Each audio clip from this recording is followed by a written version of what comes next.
અંબાજીના આંગણે 51 શક્તિપીઠ પરિક્રમા મહોત્સવ 2026 વડાપ્રધાન શ્રીના વિઝનથી અંબાજીમાં એક જ સ્થળે 51 શક્તિપીઠના દર્શનની વ્યવસ્થા, ભક્તિ અને સુવિધાનો સંગમ। અમદાવાદ અને મોડાસાના શ્રદ્ધાળુઓએ વર્ણવ્યો પરિક્રમા પથનો અદ્ભુત અનુભવ। વડાપ્રધાન શ્રીના વિઝનથી અમારા જેવા સામાન્ય ભક્તો માટે પણ માતાજીના વિવિધ સ્વરૂપોના આશીર્વાદ લેવા સરળ બન્યા છે તેવું શ્રદ્ધાળુ પ્રતિકાબેન ભાવસારનું કહ્યું। અત્યાર સુધી માત્ર ડિજિટલ માધ્યમો પર જે શક્તિપીઠો વિશે જોયું હતું તેને રૂબરૂ નિહાળવાનો લાહવો મળ્યો તેવું શ્રદ્ધાળુ અમિત પટેલનું કહેવું। પવિત્ર યાત્રાધામ અને આદ્ય શક્તિપીઠ અંબાજી ખાતે આજથી શક્તિપીઠ પરિક્રમા મહોત્સવ 2026નો ભવ્ય અને ભક્તિમય માહોલમાં પ્રારંભ થયો છે।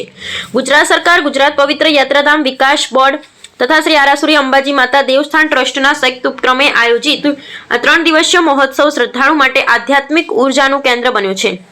ગબ્બર પર્વતની તળેટીમાં તૈયાર કરવામાં આવેલા 51 શક્તિપીઠ પરિક્રમા પથ પર દેશભરના શક્તિપીઠોના દર્શન એક જ સ્થળે સુગમ બન્યા છે। રામજીભાઈ રાયગોર, બનાસકાંઠા। મારું નામ પ્રતિકા ભાવસાર છે। અમે અરવલ્લી જિલ્લા મોડાસામાંથી આવ્યા છીએ। અમે ગવર્મેન્ટની બસમાં 50ની સંખ્યામાં આવ્યા છીએ અને જે આ નરેન્દ્ર મોદીની સરકારે જે આ 51 શક્તિપીઠના એક જ જગ્યાએ અંબાજી ખાતે દર્શન થાય તેવી વ્યવસ્થા કરી છે। જમવાની તથા સારી સરસ આવી સ્વચ્છ વ્યવસ્થા જે કરી છે તેના માટે અમે ખૂબ જ આભારી છીએ કે જેના કારણે અમને આવા દર્શનનો લાભ મળી રહ્યો છે। મારું નામ અમિત પટેલ છે। હું અમદાવાદથી આવું છું। અત્યાર સુધી વિડીયોમાં જોયું હતું આપણે યુટ્યુબમાં વિડીયોમાં કે આ રીતના અલગ અલગ 51 શક્તિપીઠ બનાવેલા છે આપણે, પણ રૂબરૂ આવ્યા પછી ખબર પડી તો બહુ સરસ જગ્યા છે અને બધાને ખાસ આવવું જોઈએ। અને ખાસ કરીને સરકારનું પણ સારું એવું આયોજન છે, બસની પણ વ્યવસ્થા છે અને સાફ સફાઈ તો એકદમ વ્યવસ્થિત છે એકદમ। તો ખરેખર બધાને આવવું જોઈએ કેમ કે બધાથી શક્ય નથી કે 51 શક્તિપીઠ ફરી શકે, તો આ એક જ જગ્યા ઉપર બધા શક્તિપીઠના દર્શન કરી શકાય છે।